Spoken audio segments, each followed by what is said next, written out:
Ayun, what's up mga tol? Welcome na naman sa aking page at sa aking video na pinamagatang kahit ano, basta happy ka. Ang totoo mga tol, ito yung video na wala sa plano. Kasi nga nung Sabado lumabas kami at sa hindi inaasahan, yung building na pinuntahan namin ay malapit sa pet shop. Kaya naman sabi ko kay Commander, baka pwede nyo naman kami sumilip dun sa pet shop para maging masaya naman yung araw namin kasi makakakita kami ng iba't ibang hayop. Sabi ko kay Commander, silip lang. Kaso paglabas namin, may dala ng isda. Kasi nga nagandahan si Commander dun sa isda na kung tawagin ay beta. Siyempre maganda naman talaga, di ba? Kahit ako nagandahan din. Nung una pinigilan ko nga siyang bumili ng isda.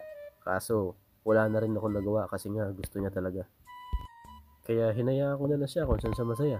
Sabi nga, kung saan masaya ang may bahay, suportahan mo na lang para walang away. Siyempre kung masaya siya dyan, masaya na rin ako. Eto na nga, nilagay na nga namin yung betta fish sa aquarium no, na sinetap namin. Siyempre nilagay na rin namin yung maliit na lalagyan mula sa pet shop para maghalo yung temperatura ng tubig na galing sa pet shop at tubig na galing sa aming aquarium. Para safe sa isda at para hindi siya mabigla at hindi may stress. FYI lang mga tol, ginamot na namin yung tubig bago ilagay sila para safe talaga sila.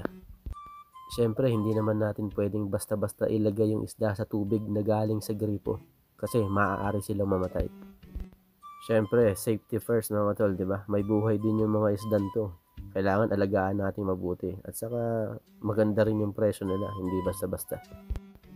Ayun, nilagay na nga namin yung pangalawang isda. Ito naman yung babae, yung kaninang kulay red ay lalaki.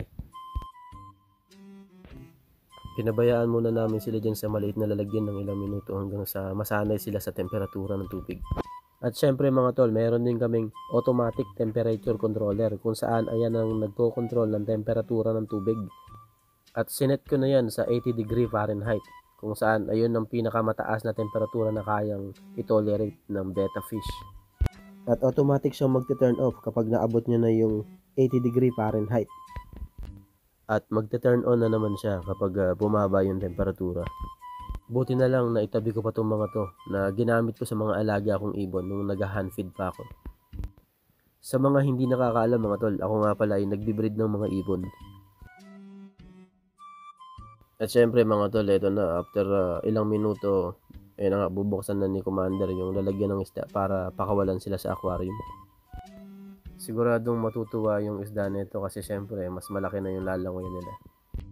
Hindi man nagsasalita ang isda na to, pero sigurado ako happy siya. Actually, bata pa tong isda na to, maliit pa siya. Pero pagka nag-fully grown na siya, sobrang ganda guys, as in para siyang bulaklak na lumalangoy.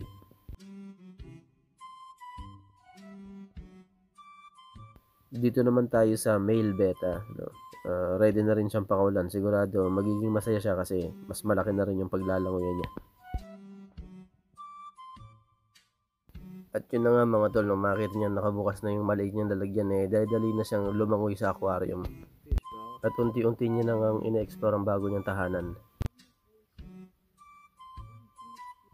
At sa kanang bahagi nga ng aquarium mga tol, nandito yung babaeng betta fish. Siyempre hindi pa nga nakontento si Commander doon sa dalawang isdang na bili namin at nagdagdag pa nga ng limang maliliit pa na isda na talaga namang magaganda rin. Medyo parang ayaw pa nga lumabas no isda doon sa fishnet. Mas gusto niya siguro yung bahay niya doon sa pet shop. Pero masasanay din sila. Ayun, sa wakas nakalabas na rin. Kaso parang medyo galit yung isang isda, parang ayaw niya nang kasama sa bahay niya. Pero ganoon siguro talaga pagbago pa, baka mga ilang oras o araw masasanay din sila sa isa't isa.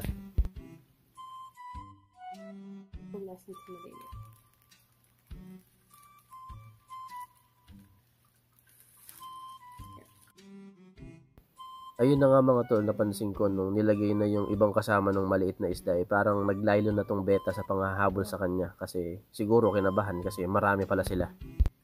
But anyway, ang ganda nilang tignan pag magkakasama.